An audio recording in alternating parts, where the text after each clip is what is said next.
Stretching from Great Falls, Montana, the Alaska-Siberia air route runs nearly 6,000 miles through Canada, Alaska, across the Bering Sea to Siberia, and on to central Russia. In one of the great logistical efforts of the 20th century and a major turning point of World War II, this secret program was developed to transport nearly 8,000 military aircraft and other supplies to the former Soviet Union. For over 70 years, the story of the thousands of men and women across 3 nations who suffered great hardships in an effort to save the world has remained untold. Until now.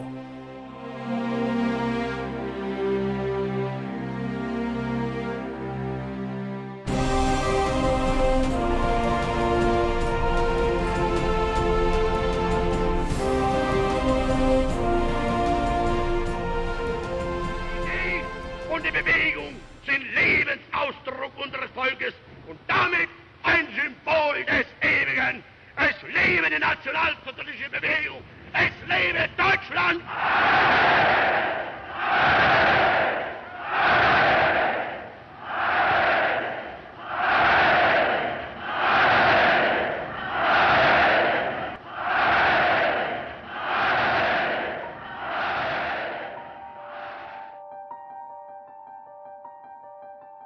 In numbers, Russian-Soviet Air Force was the largest in the world. Maybe not the most advanced in the world, but it was the largest in the numbers.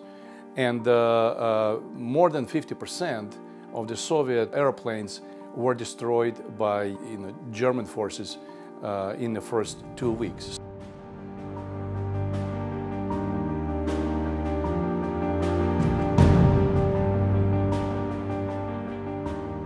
We must be the great arsenal of democracy.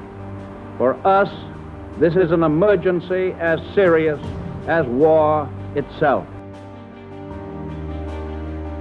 One of the great unsung secret weapons of World War II was the Lend Lease program. Had it not been for Lend Lease, the British Commonwealth and in particular the Soviet Union would have been hard-pressed to be able to equip their armed forces with modern, highly technical aircraft especially to combat the very advanced forces of both Germany and Japan.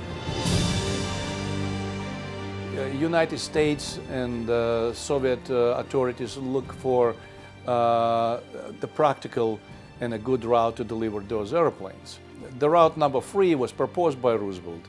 That route was, just a ferry airplanes, from Great Falls, Montana, to the Soviet Union. Just about 10,000 miles, the route for the airplanes to get from the manufacturer, to the battlefields. Few people knew about the WASP and still know about the WASP. Probably fewer even knew that they were part of this Lend Lease program and were instrumental in getting a lot of the aircraft out of the factory in Niagara Falls and bringing them to Great Falls, Montana. There were 1,070 women Air Force service pilots, and 38 of them did make it. 38 casualties among the women, ferrying those planes to Great Falls. The WASP program was inextricably linked to another great development of World War II that's often overlooked, and that was the Ferry Command. People say, Ferry Command, what's that? Oh, well, that's really one of the most essential elements of the entire wartime story, certainly an integral part of Lend Lease. We had to figure out a way to move very large numbers of aircraft, extraordinarily large numbers of aircraft, from the factories to the fighting fronts.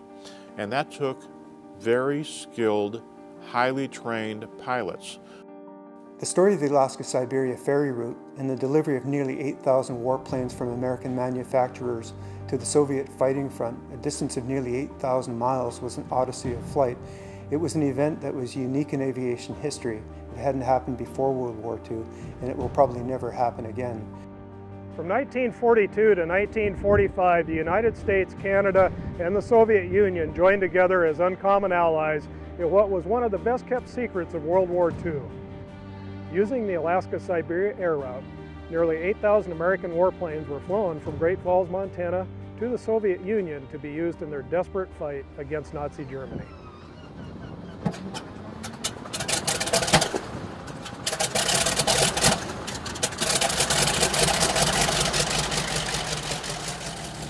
Fly with Bravo 369 as we recreate the heart-pounding tale of America's secret transfer of military aircraft to the former Soviet Union during World War II. Using the same type of aircraft flown along the Alaska-Siberia route, we will be taking you through some of the most beautiful, rugged, and dangerous country in the world.